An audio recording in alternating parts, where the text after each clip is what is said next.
The proposal. No one saw coming. The night shift at Sterling Industries always smelled of disinfectant and exhaustion.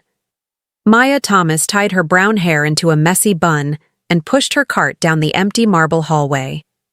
The echo of her mop wheels was the only sound left after the executives had gone home. She had been working here for 8 months, long enough to memorize every stain on the glass doors, every shadow that flickered across the CEO's window on the top floor. People often forgot she existed, but Maya saw everything. Tonight she paused by the panoramic window overlooking the city. The skyline glittered like diamonds, and somewhere in one of those lights was a dream she had buried years ago. To design things, not clean them. Then the elevator chimed. No one was supposed to be here.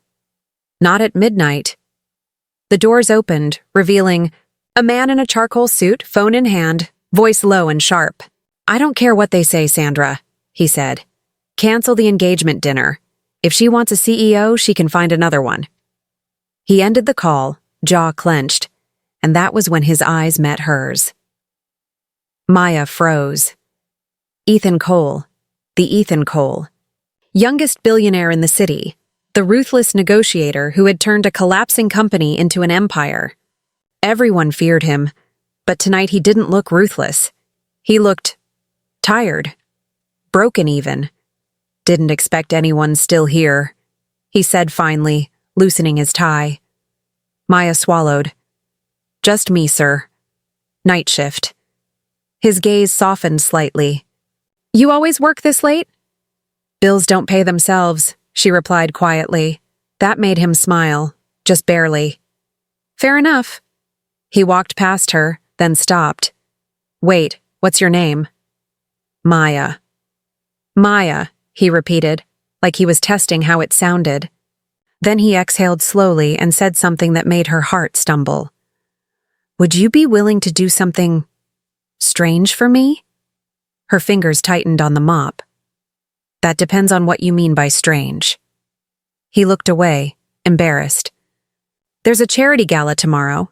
My ex-fiancé will be there, and she's bringing her new fiancé, one of my business rivals. The press will be watching. I can't show up alone." Maya blinked. "So, you want me to clean the floor at the gala?" Ethan almost laughed. "No, I want you to go with me." She stared at him, thinking she'd misheard. "With you? As what?" He looked straight into her eyes. "As my girlfriend, just for one night." The mop clattered to the floor. Emotion turns Maya thought he was joking. But the CEO wasn't smiling anymore.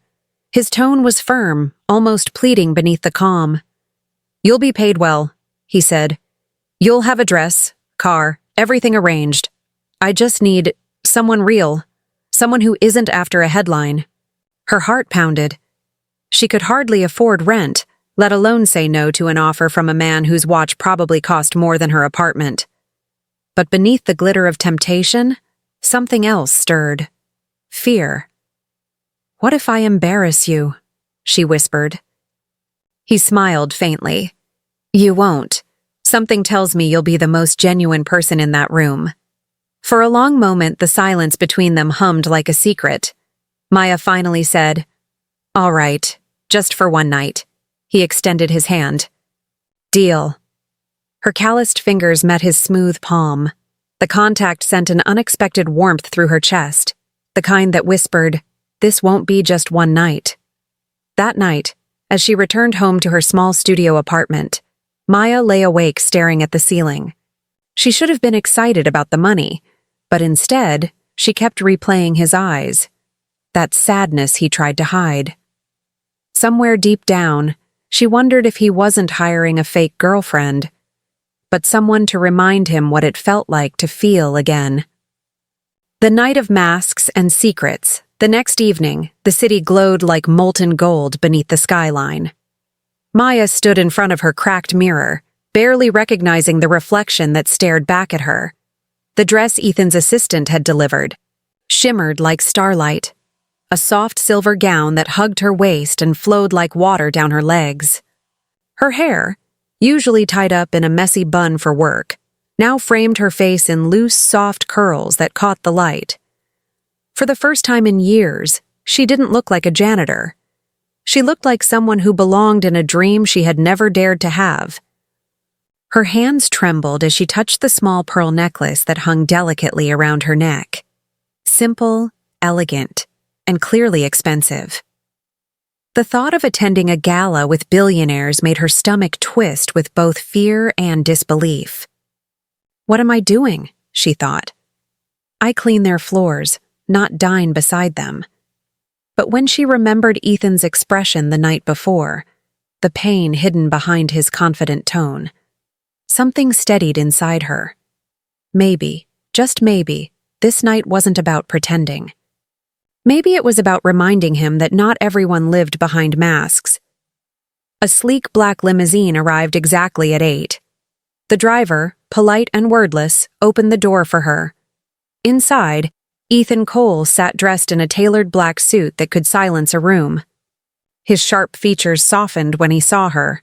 For a moment, the world seemed to still. "You look," he began, but the words trailed off as his eyes lingered, as if searching for the right word. "Breathtaking," he finally said. "You clean up better than most of the socialites I know." Maya smiled nervously, lowering her gaze. "You mean I don't look like I mop your floors?" Ethan chuckled, genuinely, softly. "You look like you own the building." The compliment caught her off guard. For someone who commanded boardrooms and controlled millions, his voice held a warmth she hadn't expected. As the car glided through the neon-lit streets, they sat in comfortable silence. The hum of the city outside seemed far away, and for a strange moment, Maya forgot who they were. The CEO and the janitor. They were just two people heading somewhere, unknown, both hiding stories behind practiced smiles. When they arrived at the Grand Sterling Hotel, the flash of cameras burst like fireworks. Maya's heart hammered as reporters shouted Ethan's name. The crowd turned their heads, curious, jealous, hungry for gossip. Ethan stepped out first, his confidence effortless, then turned and offered his hand. The world slowed as she placed her trembling fingers in his. Together, they walked toward the marble entrance, her silver dress flowing under the lights like liquid moonlight. Inside, chandeliers sparkled above a sea of polished faces and shallow laughter. Waiters glided through the crowd with trays of champagne. Every woman seemed sculpted from perfection, and every man radiated power. Maya felt every eye on her. Some curious, some judgmental, most calculating. Ethan leaned in slightly and whispered, "Ignore them. Just keep your eyes on me." She nodded, and for reasons she couldn't explain, that single sentence made her feel safe. They moved through the crowd with grace. Ethan introduced her as Maya, someone very special. The simplicity of the words made her chest tighten. No titles. No fabricated story, just someone special. It was the first time in years anyone had spoken of her like that. Then came her. Sandra Linwood, Ethan's ex-fiancée, tall, elegant, with a practiced smile sharp enough to cut glass. Her diamond bracelet gleamed as she leaned toward Ethan with feigned sweetness. "Ethan," she purred, "I didn't expect to see you here, with company." Ethan's expression didn't waver.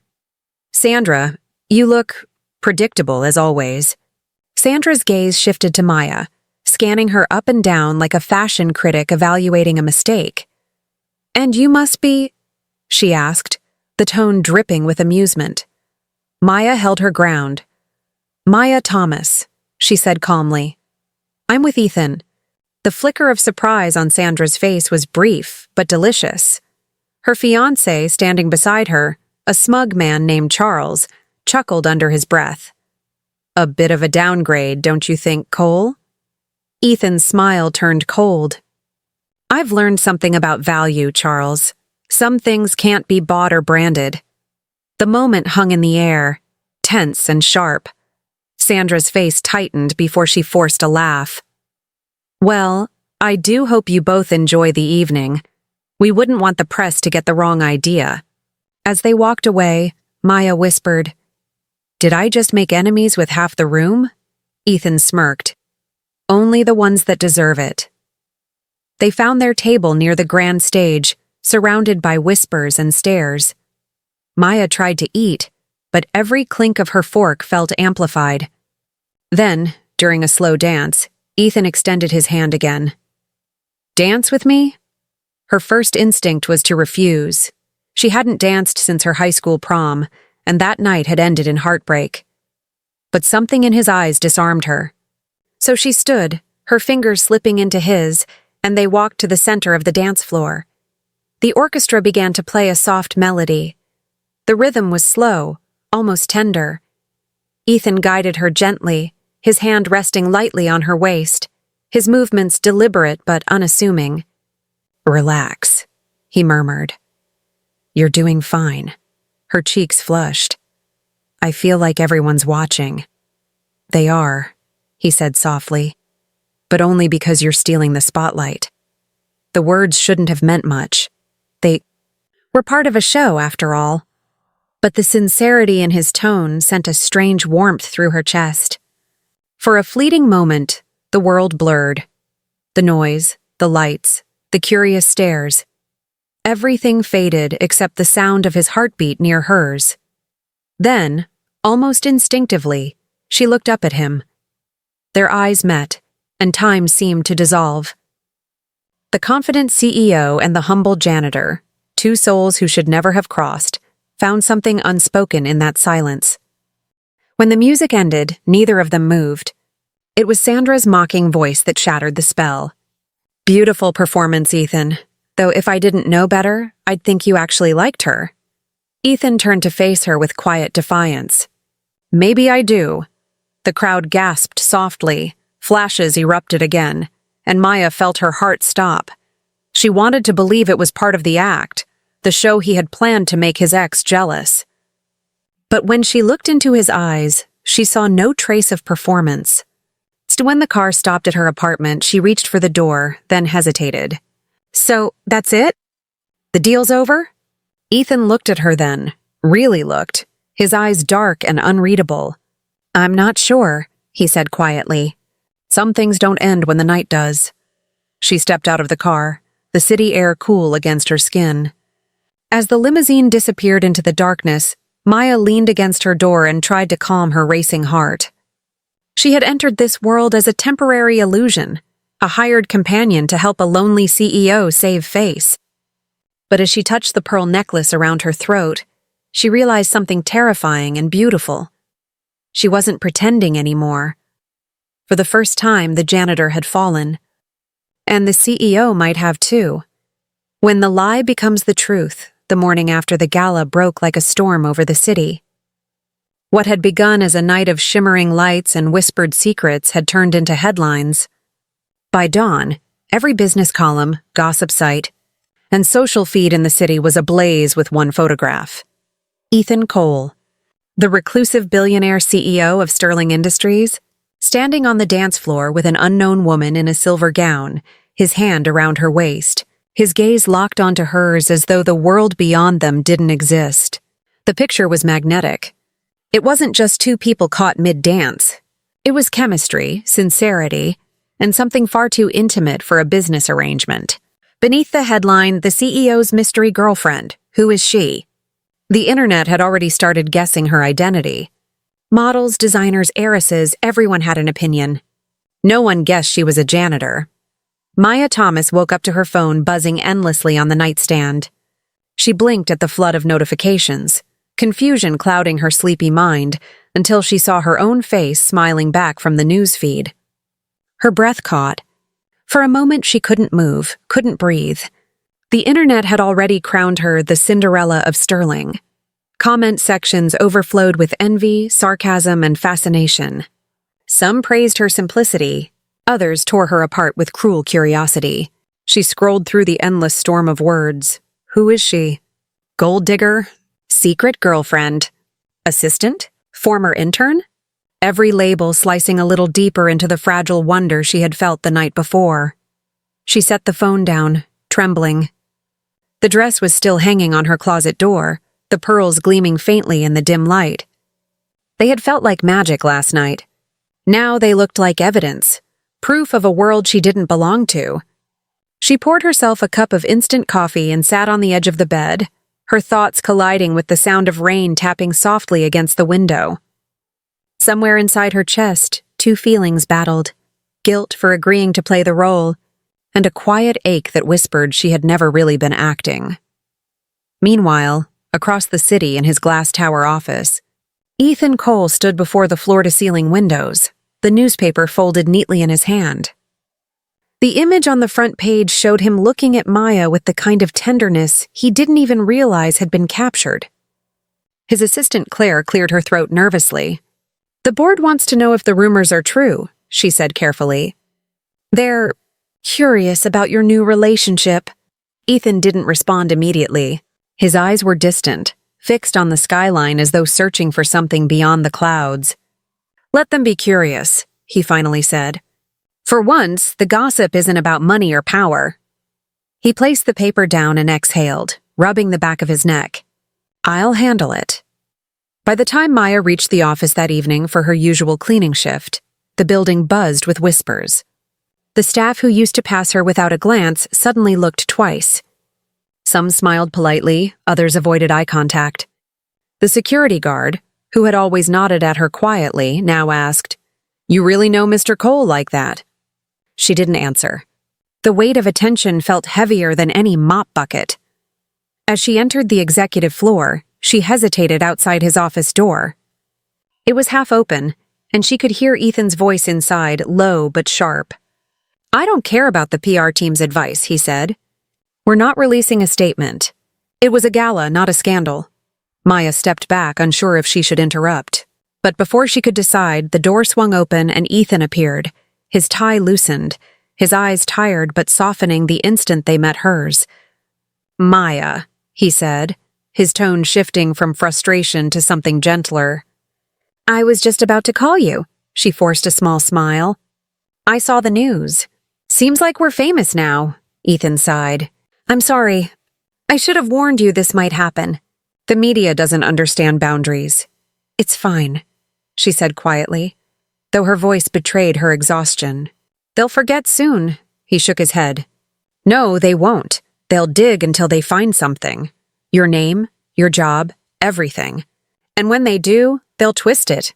You don't deserve that." She crossed her arms, trying to sound braver than she felt. "What do you suggest we do? Pretend we never met?" His silence was answer enough. He looked at her with that same conflicted expression she had seen in the limousine, the one that said he was torn between logic and something far more dangerous. "Maya," he said slowly, "what if we don't pretend it was fake?" Her heart lurched. "What are you saying?" He took a step closer, his voice low, almost uncertain. "If we tell them we're actually seeing each other, it'll take the heat off you. It becomes a story, not a scandal. No one will dig into your past because they'll already believe what they want, that I fell for someone real." Maya stared at him, her mind spinning. "You mean we lie to protect the truth?" "Something like that," he said softly. "Unless you think it's too much." She wanted to laugh at the irony. She had spent her life invisible, and now the world was obsessed with her. But as she looked at him, she saw something beyond strategy. He wasn't doing this for his reputation. He was doing it for her. Still, the thought terrified her. "Ethan, this isn't a movie. People like me don't end up with people like you." He smiled faintly. "Maybe that's exactly why this feels real." For a long moment, neither spoke. Then she nodded slowly. "All right. If it keeps my job safe, I'll play along a little longer." But the moment she said it, a flicker of disappointment crossed his eyes, quickly hidden behind composure. "Good," he said simply. "We'll keep things professional in the office, but outside, we'll have to make it look convincing." That night, the first test came sooner than expected. A charity event, smaller but covered by cameras, required Ethan's presence. He insisted she come. Maya tried to refuse, but his quiet determination left her no choice. When she arrived, dressed in a simple but elegant black dress, she noticed the way he looked at her, not with ownership, but with admiration. The event was filled with polite chatter and false smiles, but when Ethan placed his hand gently at the small of her back as they walked through the room, the gesture wasn't rehearsed. It was instinct. Later, during a break in the crowd, they stepped onto the balcony overlooking the city. The night air was cool, filled with the hum of distant traffic. Maya leaned against the railing, gazing down at the glowing streets far below. "You know," she murmured, "I used to dream of this view. Not the people, not the lights, just the feeling of being above everything for once." Ethan joined her side, his voice quiet. "I used to think being up here meant you'd made it, but lately it just feels lonely." She turned to look at him, the city's reflection shimmering in his eyes. "You're not as untouchable as you pretend to be, are you?" He gave a small, rueful smile. "No, and you're not as ordinary as you think you are." Something in the air changed between them then, a fragile connection suspended between confession and denial. When he reached out to tuck a strand of hair behind her ear, she didn't pull away. The silence that followed wasn't awkward. It was heavy with unspoken truths neither dared to name. The next day, the photo of them on that balcony was everywhere. It wasn't scandalous, just a quiet moment, two figures framed against the stars. But it told a story no statement could erase. The city's headlines had shifted tone. From the boardroom to the heart, has the Ice King finally melted? For the first time, Maya didn't feel like running from it. Yet deep down, she knew that pretending to be in love with Ethan Cole was becoming the most dangerous thing she had ever agreed to. Because somewhere between the lies and the headlines, her heart had stopped pretending long ago. The weight of a real heart. The following weeks unfolded like a dream Maya didn't dare wake from, yet every dream had its shadow. What began as a simple arrangement had evolved into something far more complicated, something alive. Ethan and Maya had become the city's most talked-about mystery. Every news outlet speculated about their romance. Every blog praised or criticized the unlikely couple, and every corporate rival watched with the sharp eyes of vultures, waiting for a weakness to appear. But beneath the noise within the walls of Sterling Industries, a quieter storm was brewing, one that neither of them saw coming until it was too late. Inside the glittering glass tower, the atmosphere had changed. Employees who once ignored Maya now whispered as she passed, pretending to be busy while secretly glancing at her reflection in polished surfaces. The janitor who used to be invisible was now the center of a spotlight she had never wanted. Her mop cart had been replaced with a discreet position in the executive service wing, Ethan's idea, an effort to protect her from humiliation. But the move only made her more conspicuous. People resented her, not for who she was, but for what she represented.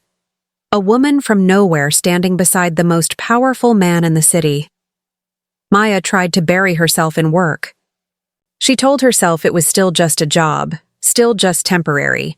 But every evening when Ethan called her to his office, something inside her trembled in ways no paycheck could justify. He had changed too.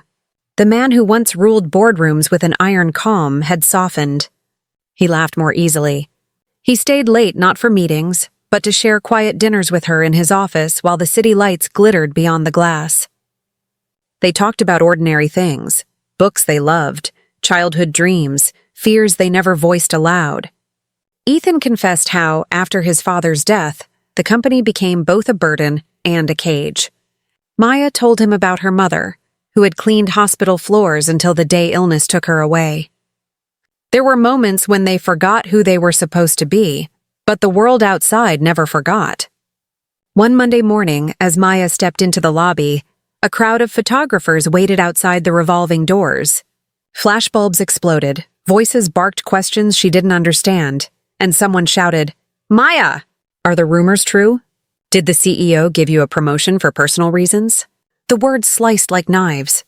She froze, eyes wide, until a security guard ushered her inside. Her heart raced as she reached the elevator, hands shaking. The glossy reflection in the metal doors showed not a woman in control, but a frightened girl pretending to belong. When she reached the top floor, Claire, Ethan's assistant, met her with a strained expression. "You should know," she said carefully. There's a board meeting this afternoon. They're not happy, Maya frowned. About what? Claire hesitated.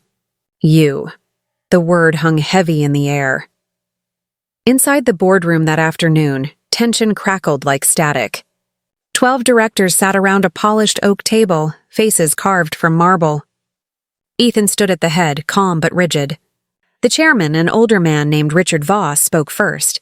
Ethan, we've supported your leadership for years, but this situation has become a distraction. Your personal life is now headline news. Investors are nervous. They want reassurance that Sterling Industries hasn't lost its focus. Ethan's voice was even but edged with steel. My personal life doesn't affect this company's performance. Our profits have never been stronger. Richard leaned forward. That's not the point. The woman, Maya Thomas, isn't suitable company for someone in your position. The shareholders fear her image damages our reputation. You're risking everything you built for a janitor. The room went still. Ethan's jaw tightened. You're out of line, Richard. Am I? The man replied coldly. We're not asking for much. Distance yourself from her publicly. Let the story die. Otherwise, we'll have to reconsider your position as CEO. The words struck like a physical blow. Ethan stared at them, the weight of his empire pressing down on his shoulders. Then he spoke low and unwavering. You can reconsider all you like, but I won't humiliate an innocent woman to protect men who worship money more than truth. He walked out before anyone could stop him. Maya found him hours later, standing alone in his office, staring out at the rain streaking down the glass. His tie was gone, his sleeves rolled up, the mask of the CEO cracked wide open. You heard, he said quietly when she entered. I did, she whispered. Ethan, you can't fight the whole board over me.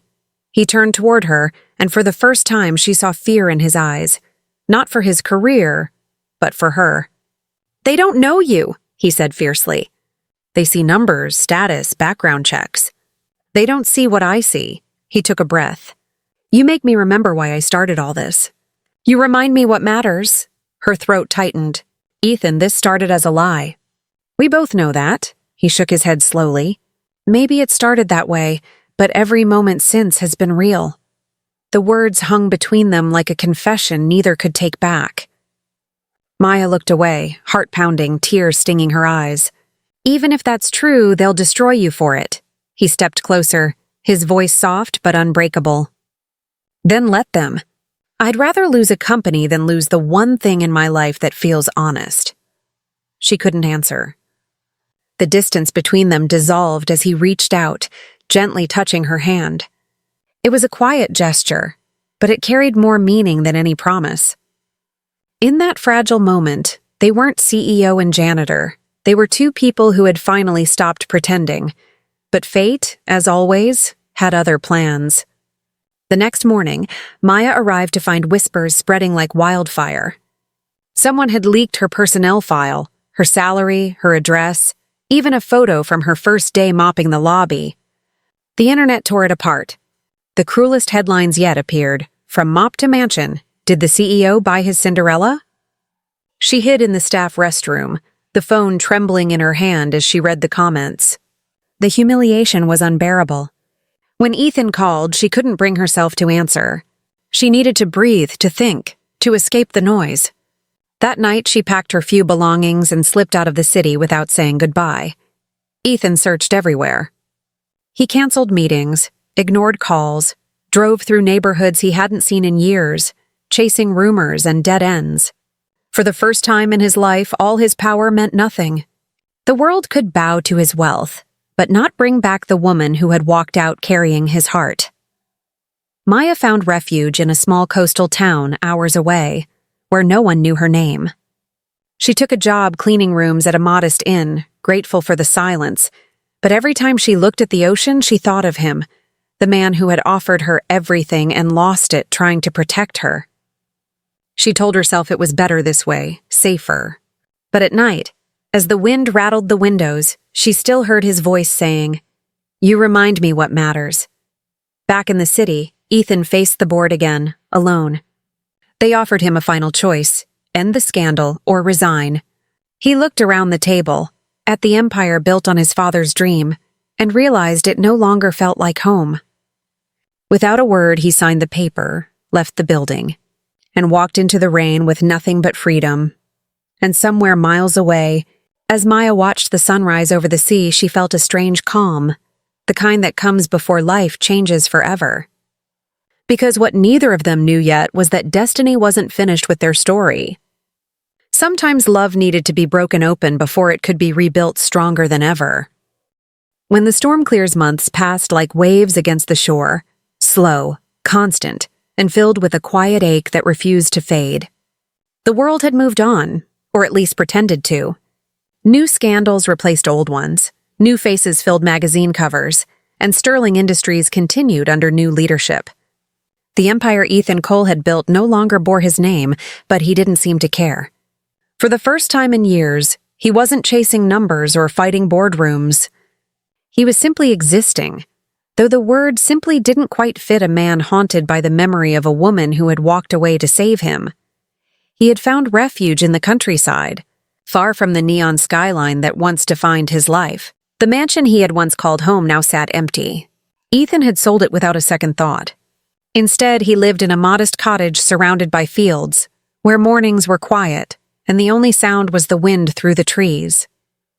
Yet no amount of silence could erase her voice from his memory. He would still wake sometimes in the middle of the night, hearing her laugh, her shy tone, the way she had said his name like it was something gentle.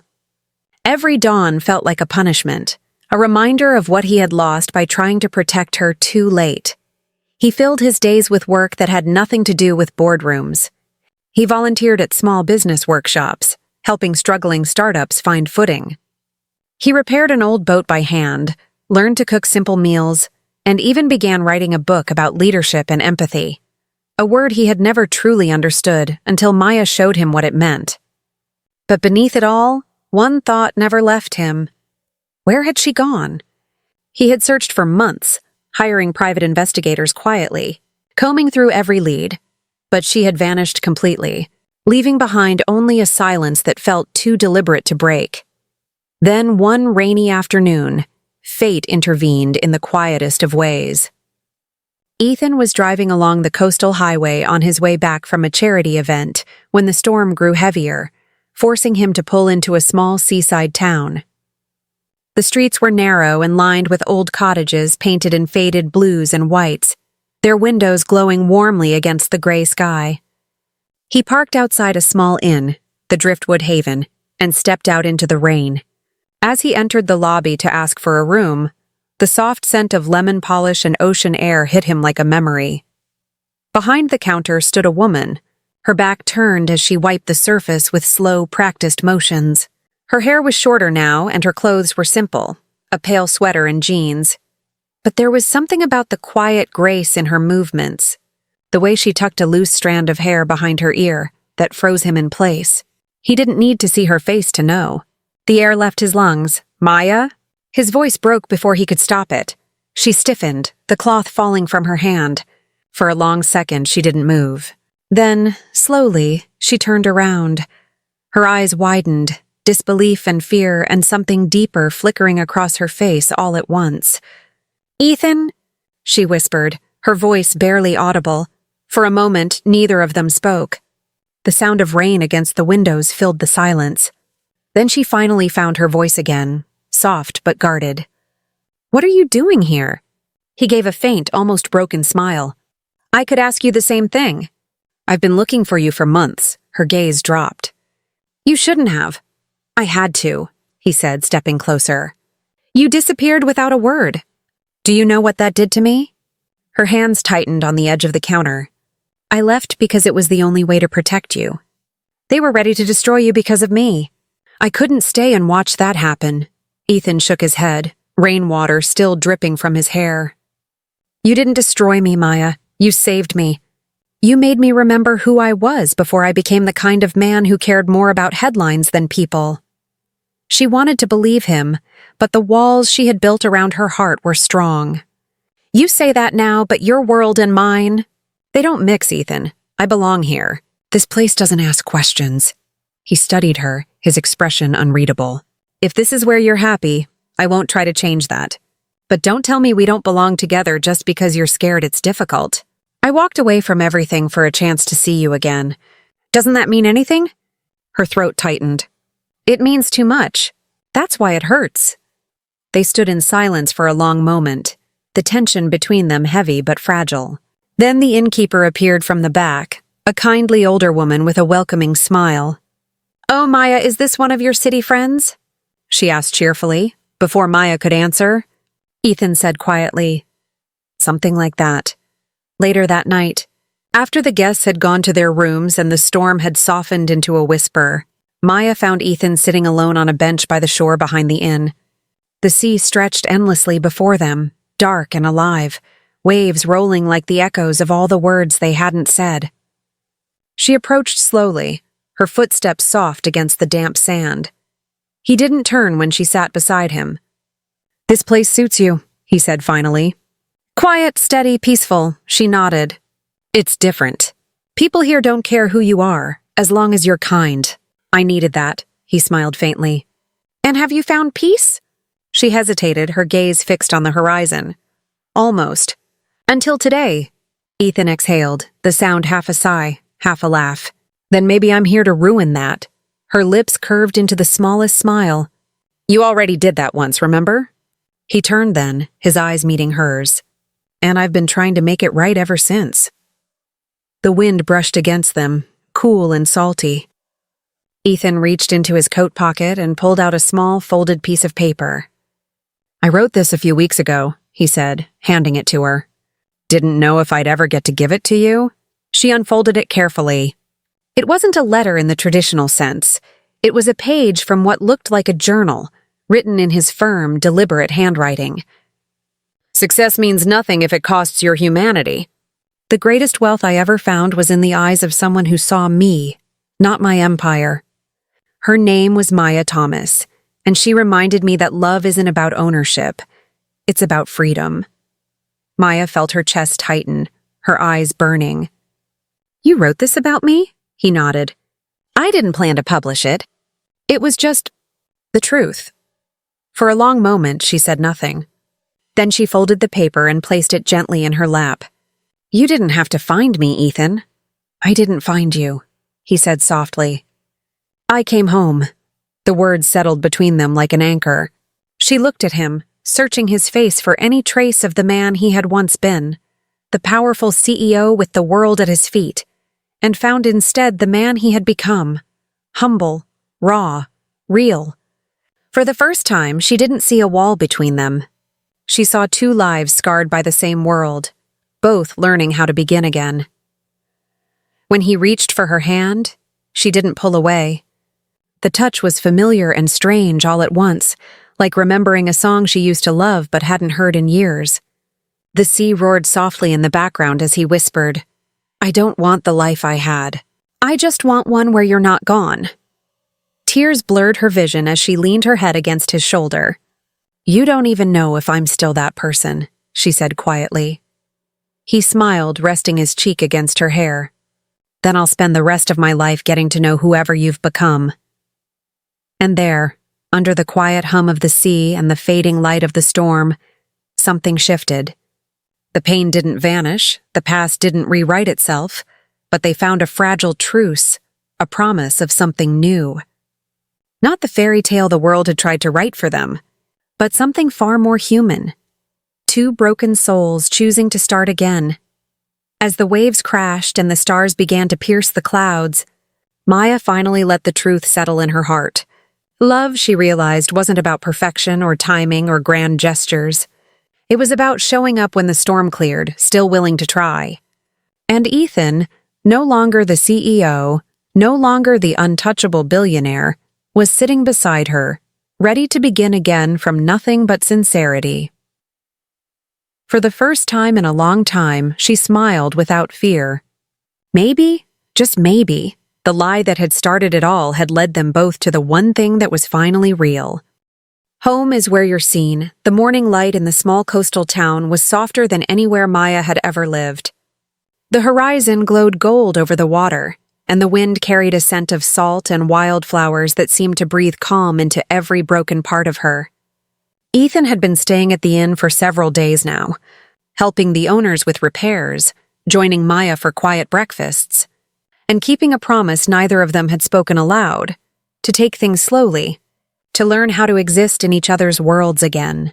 Yet every day that passed felt like a page turning toward something inevitable, something both terrifying and beautiful. Maya had never imagined she could see him like this, kneeling on a deck with a paintbrush, sleeves rolled to his elbows, a streak of white paint across his cheek, laughing easily with the local fishermen. Gone was the controlled, polished CEO who had always seemed just beyond reach. This man was real, grounded and imperfect in a way that made her heart ache. He had traded power for peace, and somehow that made him more powerful than ever. One evening, as the sun bled into the sea, the inn's small dining hall filled with the hum of conversation. Ethan sat beside Maya, helping her polish cutlery while the innkeeper prepared dinner for guests. It felt ordinary, yet the kind of ordinary that carries the quiet miracle of healing. "You ever think about going back?" she asked suddenly, her voice low. "To that world of yours? The meetings, the suits, the city skyline?" Ethan looked up, a faint smile curving his lips. "I thought I missed it," he said. "But when I woke up here the first morning and didn't hear my phone ring, I realized I'd been living for noise. I'd forgotten what silence felt like. The only thing I miss now is you from before all this, when you laughed without worrying who was watching." Maya lowered her eyes. "That version of me doesn't exist anymore. The world saw to that." He reached across the table, his hand brushing hers. "Maybe not. But the one sitting in front of me is stronger, wiser. You didn't lose yourself, Maya. You grew into the woman I think you were always meant to be." His words reached a place deep within her that she had tried to keep buried. There had been so many nights when she'd questioned everything, whether she was good enough, whether love could really survive the damage done by pride and power. Yet sitting here, with him speaking so quietly, she felt something shift inside her, a forgiveness she hadn't even known she needed to give herself. The next day, life took a turn neither of them expected. A journalist who had once covered Sterling Industries arrived in town for a travel feature. He spotted Ethan at the market, recognizing him instantly despite the beard and worn clothes. Within hours, photos were online again. Disgraced CEO living in hiding with former girlfriend?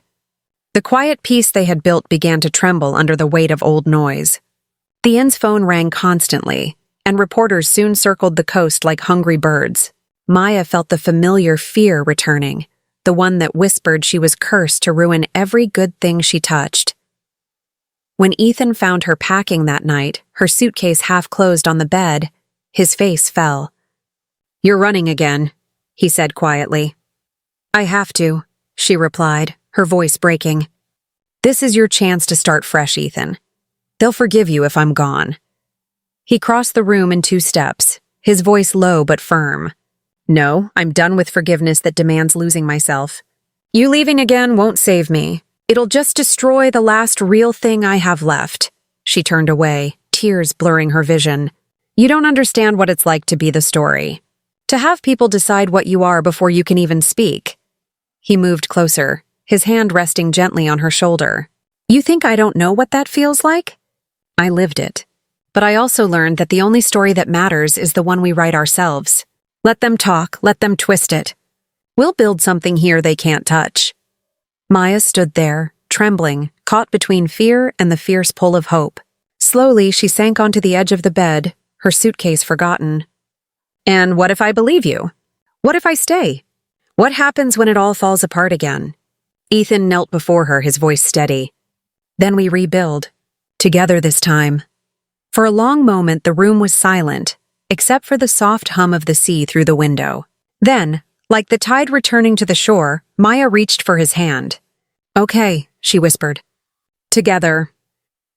In the weeks that followed, the world didn't change, but they did. Ethan met the gossip with silence, refusing interviews, refusing to justify his choices.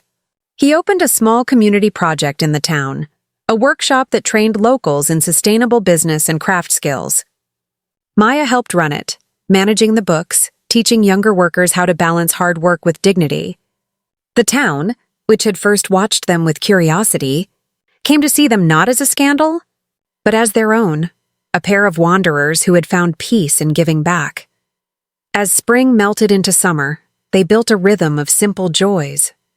They woke early, shared coffee on the porch, worked through the day, and ended each evening walking the shoreline barefoot, speaking little but saying everything that mattered through quiet glances and shared smiles. One evening, as they watched the last light fade over the water, Ethan took a small box from his pocket and held it out. Maya stared at it, her heart thundering. "Ethan?" He opened it slowly. Inside lay a ring, simple, delicate, a small sapphire set in silver, the color of the sea under moonlight. "It's not gold," he said softly. "I wanted something that looked like what we've been through, strong, but made from something real."